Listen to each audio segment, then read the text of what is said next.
Hello, welcome to Model Kit Stuff. It's first impressions time, and yes, I have it on my desk, the Airfix 1:48 scale Westland Sea King.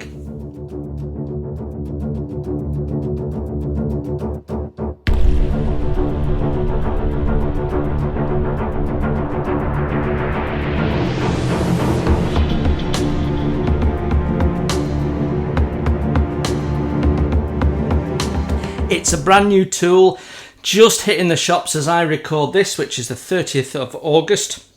Landed on my doorstep today, and this was a surprise announcement. It wasn't announced at the start of the year. Maybe they weren't 100% sure they were going to get it over the line. It's been in development for quite some time, I understand.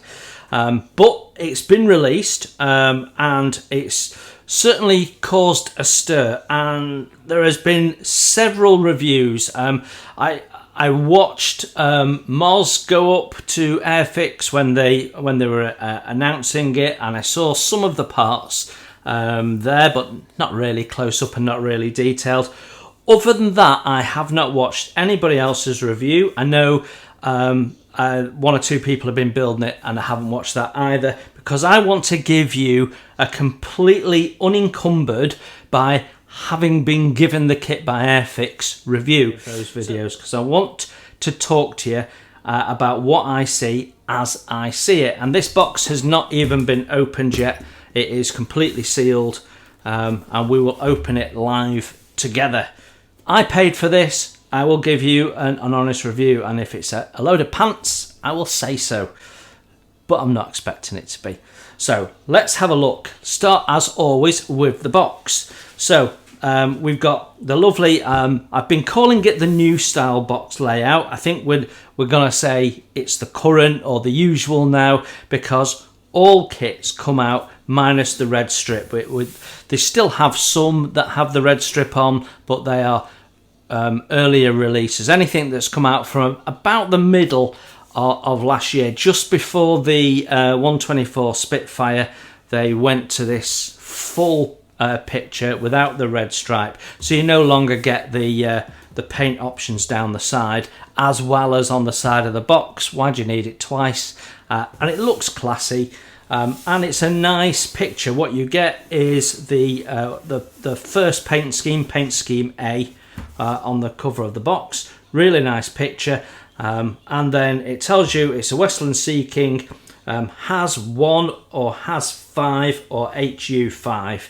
So my understanding is they're all variants of the same airframe, so it's one helicopter throughout its life. So it says here, in June 1977, XV666, which is this one here, left the Westland factory to begin a flying career that is still ongoing to this day.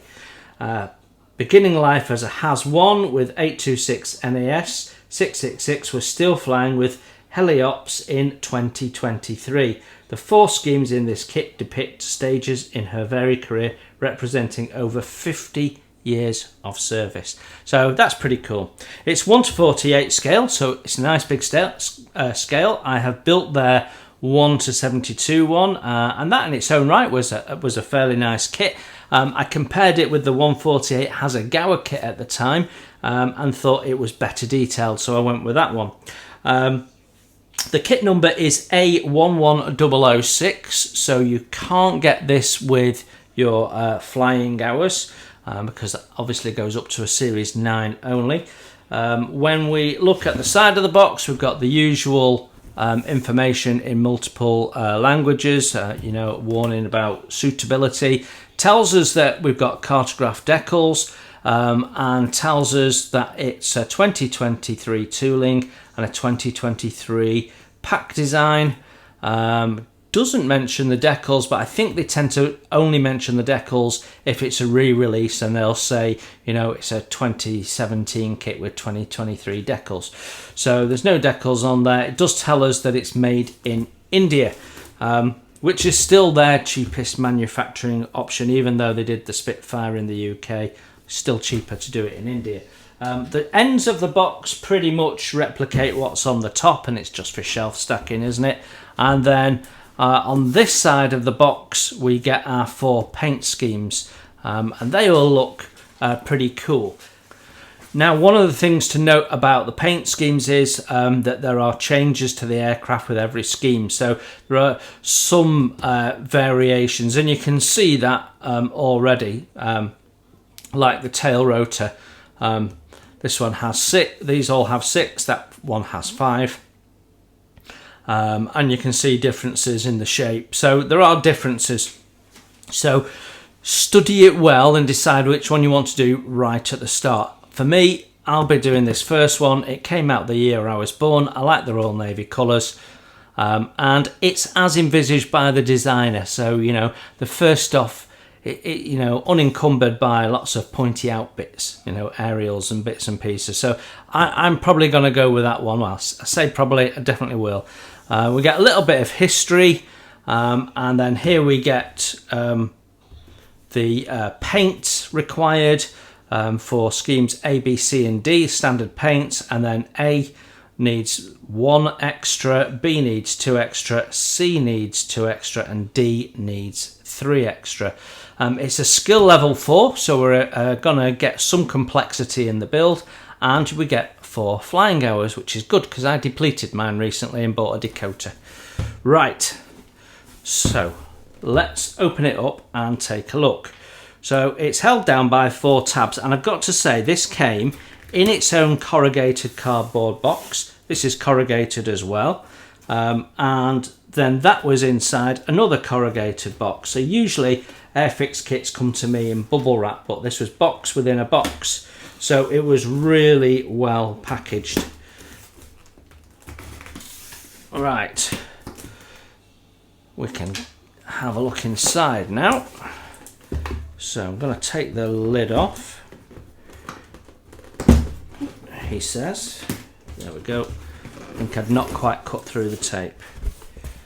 Right then.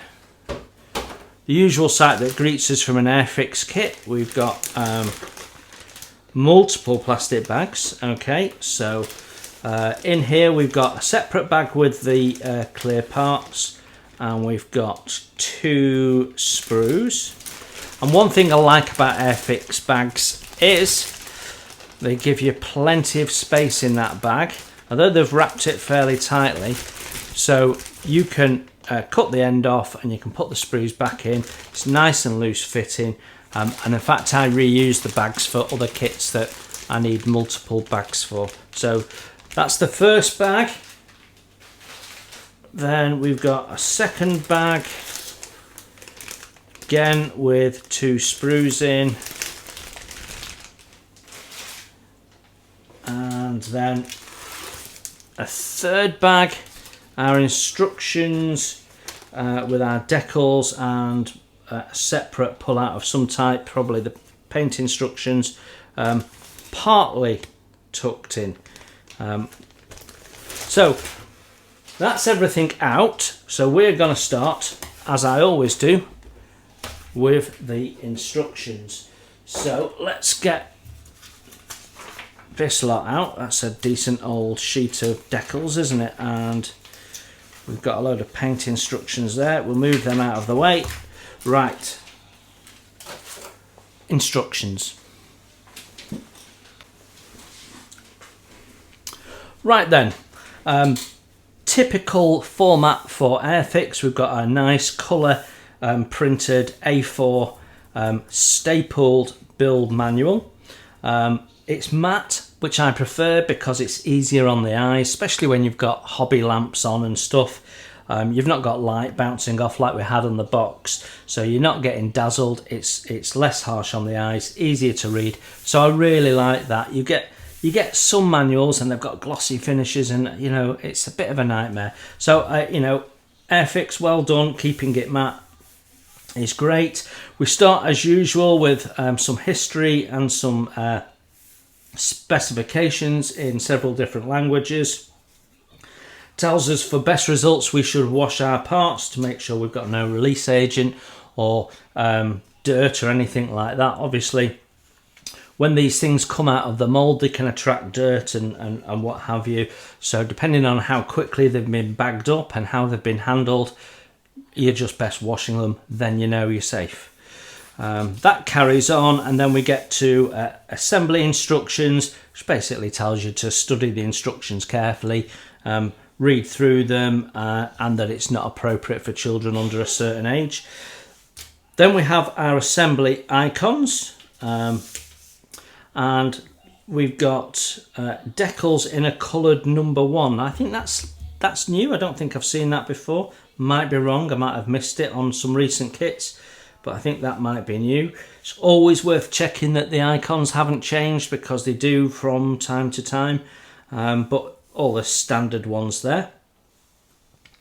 And then we're starting off not with step 1, but with some decision making. Note, before you start, choose which scheme layer option to build, A, B, C or D, and drill the holes highlighted on page 3 to 6, this being page 3. So so A, B, C and D, okay, and it gives you your part number. Why are we seeing that in 2 places? Oh right, okay, bottom and inside, I'm guessing, just to help you locate where the holes are, I think. So all to do with different arrangements inside. I've got all that to drill if I'm going to do A. That's interesting. It does tell you what size drill bit to use. So you've got 1.5 there, 1.1 there. So anything highlighted in red, 1.1, anything highlighted in green, 1.5. So that is really clear. Well done. They've highlighted that box. I think you're actually cutting that out, and so you're drilling all those holes so you can cut it out easily. I reckon that's what they're doing, because it has the knife emblem there, which is cut. So you drill all the holes in, then you join it like dot to dot, cut it out, and then you're going to have to go in with a file, clean it all up. So yeah, okay, really interesting. Then as we turn the page 4, we've got more drilling instructions. So if you're on A, you've got 2 more, is it? A couple of bits to remove, some details to remove, and some holes to fill. So quite a little bit of work there, just from the off, and then variations of that depending on what you're doing. It looks to me like C and D have the most drilling to do, and only option B doesn't. I don't know, but seems like the detail is removed on all versions, so clearly we've got something else coming out in the future.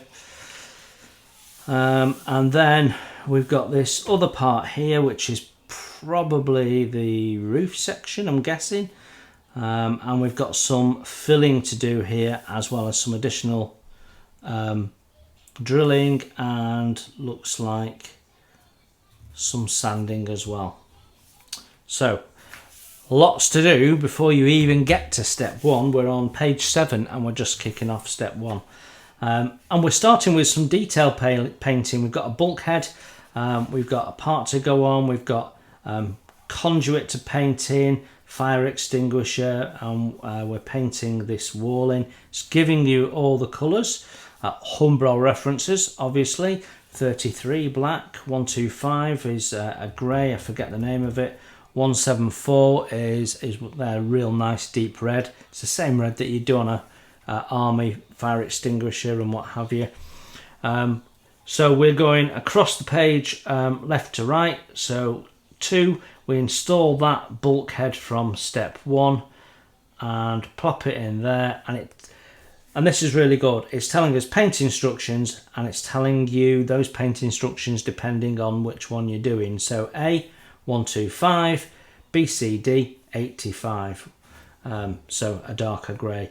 So even though it looks like a different colour, just check your references. But look how well laid out it is. It's clear. There's a nice thick dividing line, step by step by step. Nice easy flow, makes sense. Lots of space when they need it. It's very, very clear, easy to read. There's no text in there, which gives them more space. Now, I'm quite a fan of having some text when needs be, but Airfix will do that. If they need to talk to you about something or explain something, they absolutely will put the text in. So you get a nice balance of easy to read and a bit more complexity when they need to help hold your hand through what they're trying to do. So step 3, we've got what looks like more bulkheads. Yes, that's going in there in step 5. So we're building up the interior parts. We've got seats made up of multiple parts, which is nice. And you'll notice these reds here, these are the parts that you put in last time. So in step 3 we install it, in step 4 this is where it was installed. It gives you a nice reference for orientation of the part, and it helps you with the fit of parts. So you can always look ahead 1, sometimes 2 or 3 steps, depending on when that part next comes into play, and see where it should be, quite often from a different angle, although not in this case. So yeah, building up the chair, lots of detail by the looks of it. Then we flip over to step 11 and we're installing that chair. So it's going to be quite a high part count this. I didn't see anything that mentioned the part count, but we've got lots of individual parts here. Then we're building up the next chair, which sits on this side here. Got controls, pedals going in, so various control sticks, and then we have the framework for what will be all the dials and what have you. And in step 18 we're seeing our first decals being called for. It's not giving us an option, but my understanding is, in fact I asked the question of Airfix and they said that where you've got screens, you have decal options to have the screens on or off. So whether you're doing the model in flying or parked, static, you've got screens that will comply with how you've arranged your model, which I think is absolutely awesome. Who else pays that attention to detail? Not even Tamiya does that, so lovely. Then we've got all the dash going in. I keep calling it a dashboard. I know it's not called a dashboard, it's just habit, sorry. Looks like decals going on top of moulded detail. So you could cut the individual ones out and put them in, and then paint up the remaining detail. That's probably possible. I'd have a look at it and see. Looks like we've got a slightly different arrangement for B, C and D than we have A. There's couple more dials or notes or something just in that little area there. That's the only difference I can see. So having put all the decals and bits and pieces on, we then install that in 20 and 21. Then we're building up more seats and more equipment on some form of stand. It's feeling very reminiscent of the Anson at this stage. And there we go. That's our decal option. Radar screen on, radar screen off. Well, I know which way I'm probably going to go. I'm probably going to model this on a stand in flight. I think that would be my preference. Of course, then you've got to have things closed, all the doors closed. I don't know. To be decided. More equipment and framework, so radio sets and other gubbings that's in there. That looks to me very much like the winch. Yep, so we've got a 2-part winch being painted up. That will be interesting to see how good a fit that is. Do we have to fill it? It's an interesting job if we do, or can we wrap some rope around it and make that look a little bit more realistic? Have to have a look at the parts, won't we? Right, and then we're building up. Don't know, it doesn't tell you. That's one of the things that Airfix instructions don't do, is tell you what something is. So I don't know, is that a sonar? Is it what is that? Clearly something they intend to drop through the floor pan, I guess.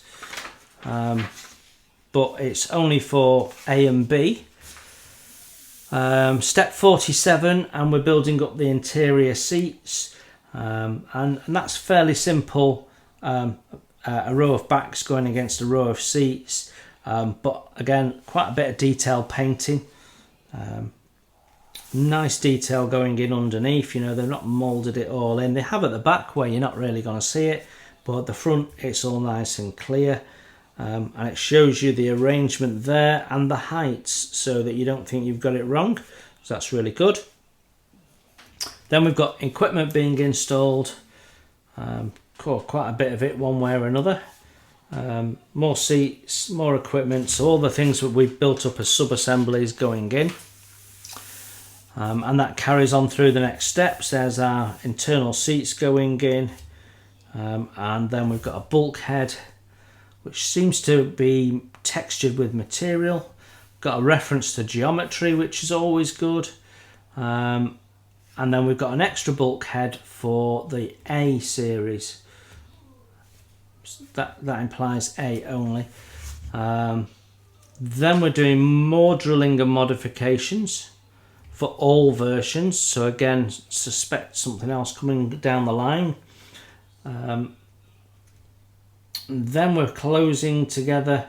Now I don't know, is this double skinned, or if they just simplified the drawing to allow you to understand what's going on? But the fuselage halves are going on, but I'm just wondering if it's double skinned. I think it might be. We will see. So top section going in. Then we're doing some work with windows. Not clear to me if we're just blanking those off or whether that's glazing. I think that's just blanking off. Yeah. And then putting an internal part in. I'm just going to skip ahead and see. Yeah, it is. It's double skinned. Really interesting. Okay, really interesting. So, yeah, I was about to say I'd want to do that before I attached it, but actually it's double skinned, so the build sequence is fine. Trouble when you've got these sort of things, when you've got blanking plates, is you're gonna inevitably have a join. So there is some work there to fill that, blend that in, so that once you've got some primer over it, you can't see it. Good way of doing that is metallic paint. I'll be showing you that when I do my Scharnhorst build. I know a lot of people like to put a grey primer down or use black marker pen, but actually the best way is a metallic because of the way it reflects light to see imperfections. But that's another video. Right, step 73. We've got this little internal blanking plate in, which is the same as the ones already moulded in. We've got a door and steps going in. Follow this step when building this model with the door closed. For door open, see steps 166 to 168. Okay, but it's nice that they've got the door closed option with the steps still included. They could have easily just gone, we won't bother. But they've got the detail and they're keeping it there, which is nice. Then we've got what looks like exhausts to me. I'm no expert on helicopters. Doesn't mean I can't review a kit though, does it? Then we've got the outside fuselage skin going in. Okay, I can see what's going on there. We've got some internal details going in, which will be visible once the two halves are together. Second half going in. Then we've got some filling to do on the roof section. Clear parts going in. So clear parts seem to be being shown in blue. So I'm just going to go back to the key because this is, I think, is an interesting point. So red square indicates final location. That's what it says there. But it doesn't tell you what a blue one is or what a green one is. So Airfix keep doing this, and it's not exactly a beef, but it's an observation. If you're going to have an assembly icon instruction panel, include all of your assembly icons, not just the ones you fancy including. So, you know, we've got blue there, we've got green there. There's no reference to what that actually means. It tells you to fill it, which so you can work out that, all right, you're filling in the greens. But you could put that in there. Green means fill. Blue means a clear part. You know, if you're going to have differences in your instructions, reference them. That can't be hard, surely. So, if you're listening, Airfix, and I'm sure you're probably not, put all your icons in, you know, because you've put the red one in, so that's confusing. If you're going to put one of the colours in, put all your colours in, or exclude them all. One or the other, not half and half. Anyway, mini rant over. We will drop down. We've got some options here, again, depending on your paint option. So there is a lid going into that to close that up, whereas this remains open on option A. Then as we turn over, we're on step 89 here, folks, 20 pages in, partly because it's been broken down into almost individual part steps, which is lovely. It makes the instructions clear, and I think Airfix's instructions are amongst the very best you can get in the market. They're not over fluffy with lots of arrows pointing in lots of directions and nice colourful pictures. They're functional and they're clear, which is what you really want at the end of the day. And they're broken down for simplicity. They're easy to follow. I know some people really like Wingnut Wings instructions, but quite frankly, I prefer these, because Wingnut Wings is a little bit follow the swooping arrow, and step 1 is actually 20 steps. So I prefer it like this. My brain reads this easier than if you've got these or Daswork or someone like that. Good old-fashioned instructions laid out nice and clearly for me every time. So I'm enjoying these instructions. So there's lots more parts going in. We've got ventilators going in there. We've got the air intakes. And obviously these get covered up on most versions, but on A you get these lovely megaphones sticking out at the front, which I think look really attractive. So that's another reason to do option A for me. So we're enclosing that in. Then we've got some modifications potentially if you're doing the doing version A, which I intend to be. You've got to take some bits off. Same for B and C, but you get away with it if you're D. So yeah. Then step 98, we're turning to the nose. Again, A being a more simplified, more sleek version than the others, if I may say so. Then we're building up, what's that? Is that? Oh, okay. That looks like the landing gearbox. Yeah, so the gearbox being built up, looks like we've got some nice detail in there, and then that fits inside the nacelle there that has it all housed in. So quite a few steps on this. We've got separate parts and all sorts. This is going to be a lovely detailed build. All this breakdown of parts means that they can get the moulding angle right so that the detail is nice and not distorted. If they see, you look at that and think, well, you could have moulded that all in one. You could have, but then that would have given them potential issues, and maybe later on you've got different panels and stuff. So I don't have a problem with that. And some of these parts are actually different colours, so it makes it easier for painting. Right, okay, we're building up the strut. Again, separate parts, so you've got a nice, crisp, definite define of the part shape. That was poor grammar, sorry. Then we've got that going in. It shows you the plan view top down, so you've got different angles. Again, thinking about the modeler all the time. I really love that. And then we get to the actual gear itself. When building this model with the undercarriage up, follow steps 121 to 127. When building this model with the undercarriage down, miss out steps 121 to 127. Yeah, okay. So they have this nice little silhouette with gear up, gear down in the step, so you know what it is. Now for me, what I do is I make the decision at the start of the build, and I just put a cross through any steps that aren't going to be applicable to my paint scheme all the way I'm building the model. So rotors out, rotors folded, gear up, gear down, so on. So really, really nice. I will have the gear down, even though I'm going to put it in a stand. So, you know, the gear's down when it takes off and comes into land and what have you, even though it's not on the ground. So we can do that and show it off at its best. So lots of stuff going on with the gears. Looks like we've got moulded in hubs. Not 100% clear to me whether we've got weighted tyres or not, but yeah, we've got a flat there. We've got a flat there, so definitely that one is. I'm sure if those aren't too weighted, then that's absolutely how it should be. Moving away from the gear, and we've got the tail to build up. So we can build it in a folded position or a fixed position.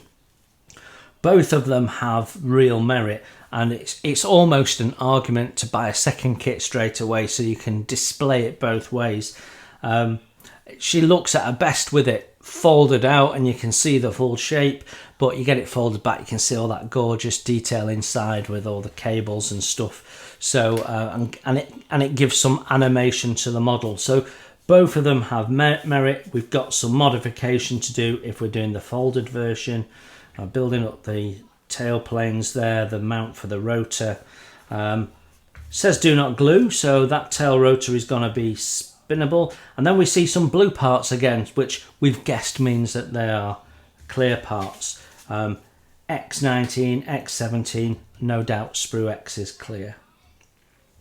Then we've got different fittings for fixed and folded, and then it shows that going in. When building this model with the folder tail option, follow steps 169 on page 36. That's a way off because we're on page 27 currently. So page 143 confirms that blue is a clear part. So this is the third time we've seen clear parts and been 100% sure they were clear. Although I was fairly clear from the off with those two glass parts underneath.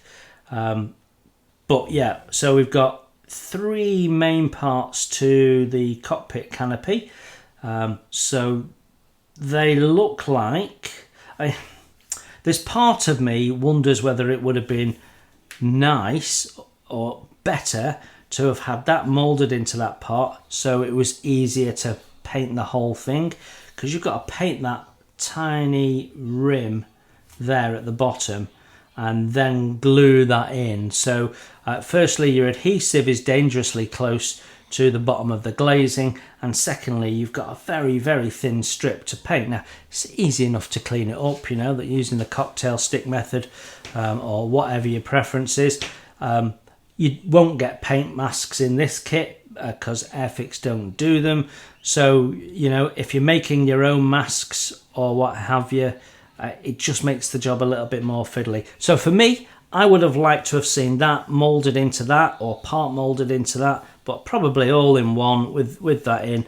I don't see why that would have been a significant issue. It would have meant doing two glass parts because we've got different nose configurations, but you know, they could have left holes in that you had to fill. And then you put the little square boxes either side if you're using them. You know, there's ways around these things. Just an observation, again, not a criticism. I'm sure it'll build up really nicely, and with a little bit of taking your time and concentration, you'll paint it up fine. We do have some detail, some switches and dials and bits and pieces to put inside the cockpit, typical on a helicopter, so careful gluing with a non-gassing adhesive, imperative there. And it says here the windscreen option without the wipers X9 has been included to allow photo etch wipers to be fitted.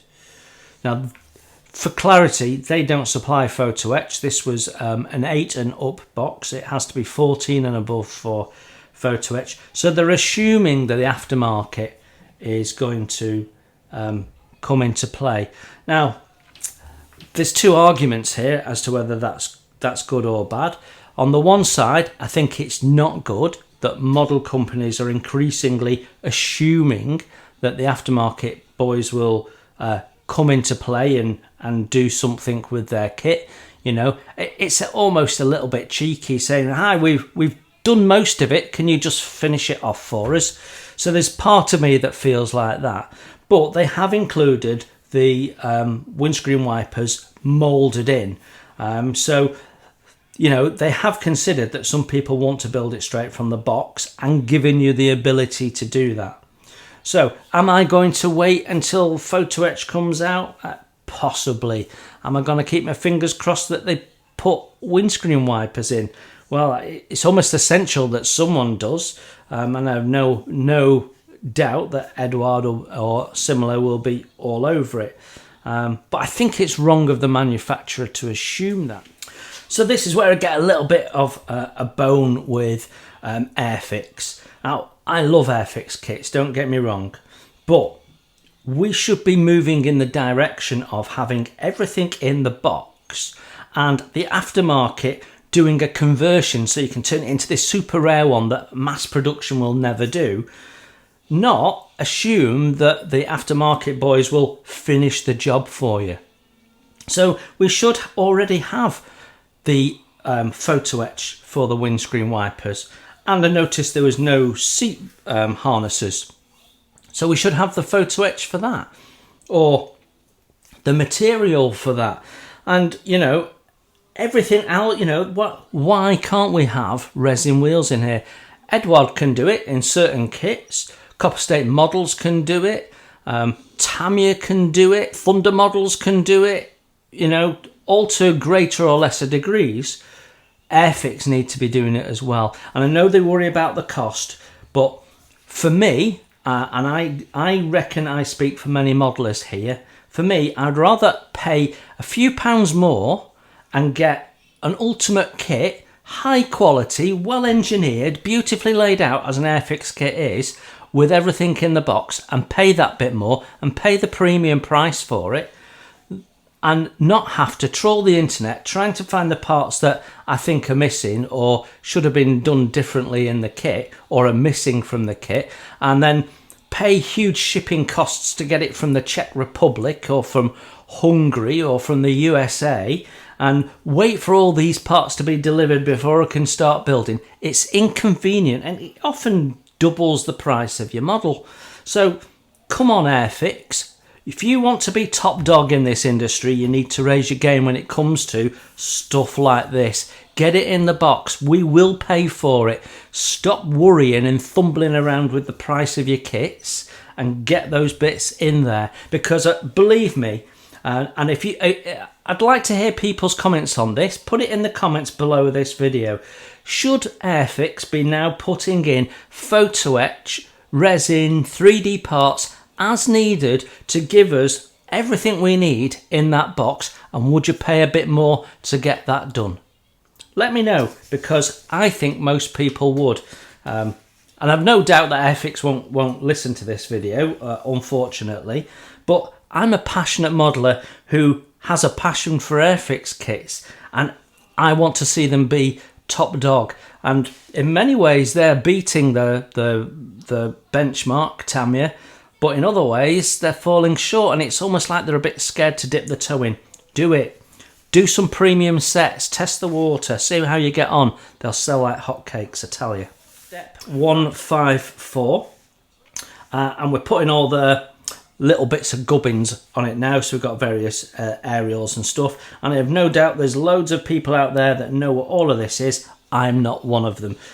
What I'll say is there are lots and lots of nice tiny detail. It's gonna really bring out the best of the kit, and it looks really good. So we've got a whole page dedicated to A, loads of stuff going in underneath, and that's why I'm likely to want to put this on a stand, although I didn't notice anything to say drill these holes out if you want to put it on a stand. But I want this flying because we've got this nice detail here. So we'll have to look at how we do that come the time.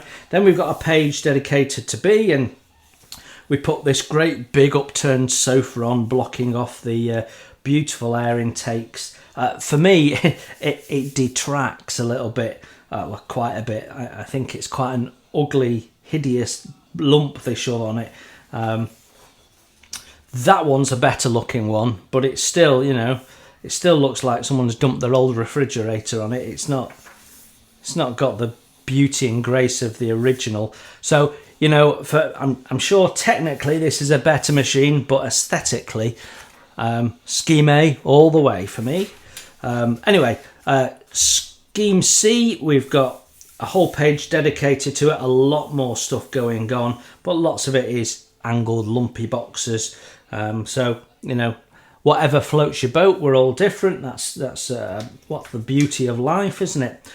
Paint Scheme D, I think probably even busier again. So as you work through its life, common sense dictates that they're upgrading it and putting stuff on. So yeah, by the time I wonder how many people will do D just because it's got that many more parts on it. Yeah. Right, then we get to step 158, and this is particular to D, looks like some form of camera, I'm guessing, which is being mounted under there, or sonar or something or other. Again, Airfix don't tell you what any of this is, so there's no education as to what it is. They used to, way back in time, but other manufacturers do. Tamiya and what have you will tell you. CSM again. For me, probably the best model manufacturer right now is Copper State Models, and Airfix shouldn't be aiming to be like Tamiya. They should be aiming to be like Copper State Models, and they will tell you exactly what everything is. There's no reason why Airfix couldn't say in the top of the box there, you know, sonar detector or odd funny lump or whatever it is. So, you know, it's little things, the little details that make it a much more immersive experience for the modeler. And when they finish it, they go, oh, that was beautiful. I want to build another Airfix kit. It's these little attention to detail bits that Airfix for me are still just missing. Just the little frills, the garnish that makes it go from a tremendous kit to an outstanding kit. Building experience, not just the product in the box.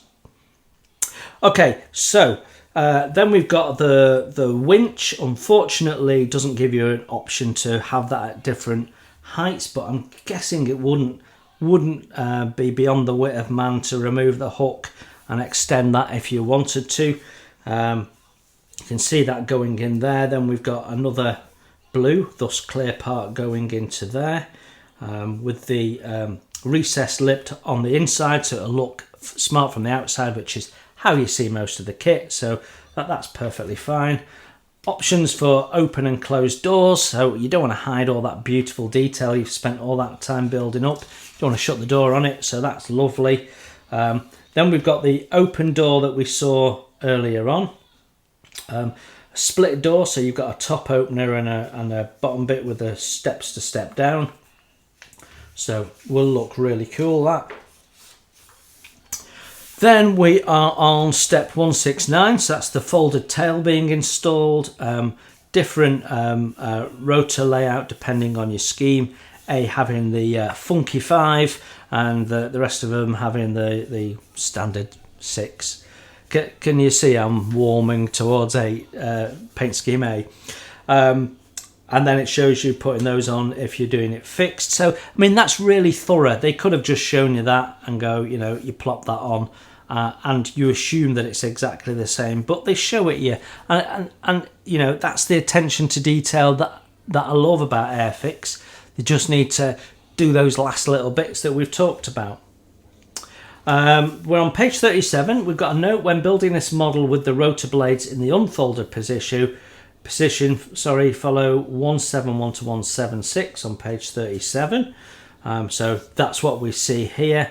When building with the rotor blades in the folded position, 171 to 176 on page 37, and then follow from step 177. Right, so there's a slight change for this one. You don't do this if you're doing the folded rotor. So you do all that, skip this bit. So it looks very similar, so that's clever. That means they're hanging the rotor on it so that it folds back, and then if it's open, they're affixing it in a similar way, but they'll have rotated the blade differently. So that's clever. It's minimizing the number of parts. So yeah, really cool. And again, all the paint instructions nice and clear. Let's hope the parts are as good as the instructions, hey? Then we're doing the folded rotor version, and it always looks good, and clearly it's a massive space saving on your shelf if you've got it closed. You can have them closed with the tail fixed. You don't have to go with the folded option on the tail, so you've got some animation options. Maybe you could get a figure. I've no doubt there's no figures in this kit. Airfix have stopped doing them, but maybe you could get a figure with a guy pushing the tail back and clipping it in place, and someone else, or folding it open and someone else removing the remove before flight tags or something. I mean, nice little diorama, wouldn't it? Lots of animation in there. So yeah, building up the rotor hub, for want of not knowing the technical term, and then we're putting the rotor blades on. So yeah, all very cool. And that gets us to the final step 186, where we actually mount this on. Yeah, well, that's a very comprehensive, clear, wonderful set of instructions. I do like Airfix instructions. There's nothing really you can complain about. All I'd say is it would be nice to know what some of these parts are when you're building it up. But you know, we're picking at minor things because there's no major issues. So that's all good, isn't it? Right, let's have a look at the paint instructions. Right then, 2 sheets for the paint instructions. They are A3 and they fold out. And we're going to look at scheme A first. I suspect I might end up being in the minority building A, but that's the one that speaks to me. So, I mean, the first thing that strikes you is this isn't a quick 20-minute job. Look at how many decals we've got. I'm just going to have a quick check, see if there's a stencil one as well to make it even more. No. All the decals are included on the same sheet. So we've got paint instructions and decal instructions all in one, which actually makes this really, really busy. You're going to have to go through it very methodically to ensure you don't miss anything. So our paint instructions are the little black numbers here. I'm showing you because that's the only area where it's particularly clear. I mean, they've given you a little blow up of that so that you can home in easier, because it's so busy you couldn't get to it anyway. So you look out for that for your paint instructions. It's all been pointed out to you in the instructions in the main. And we have the colours listed in the bottom corner, so they're always somewhere on there, usually in the middle, but it's such a busy page that they've shoved them down here. Matte navy blue, approximately BS381C 633 RAF blue grey. So what they're saying is their paint is an approximate match. So those of you that like to count your rivets may want to just have a look into that a bit more deeply. Otherwise, you've got matte brown yellow, this little area here, and little details here and there. Black green 91. I'm trying to see where 91 is. Oh, that's on the rotor blades. Okay, that's interesting. Right, so the upper surface is 91 black green and the lower surface is black, so 2 different colours on the rotor blades. Hadn't appreciated that before, so that adds a bit of interest into the paintwork, doesn't it? Gunmetal, well, that's around the exhaust there. 35 gloss varnish. So where are they telling you to do that? Oh, 35 plus 77. Right, okay. so it needs to be gloss varnished when you've done it. Yeah, that's fine. 33 black, several places. Matte 24 propeller tips, but not the tail rotors because that's got decals on by the looks of it. Yeah, there you go. And then number 11 silver. Well, anything that might be aluminium, but landing gear and stuff is white and what have you. They're saying satin white. So clear paint instructions. I know it's very busy, but you can work through it methodically and, you know, cross one off at a time, work from left to right, go up and then go right and down, or do them like that. Whatever's going to work for you. It's busy, but actually this is a couple of hours of fun, isn't it? You know, put one of my videos on, listen to that while you're putting your decals on, and that sounds like a fun afternoon to me.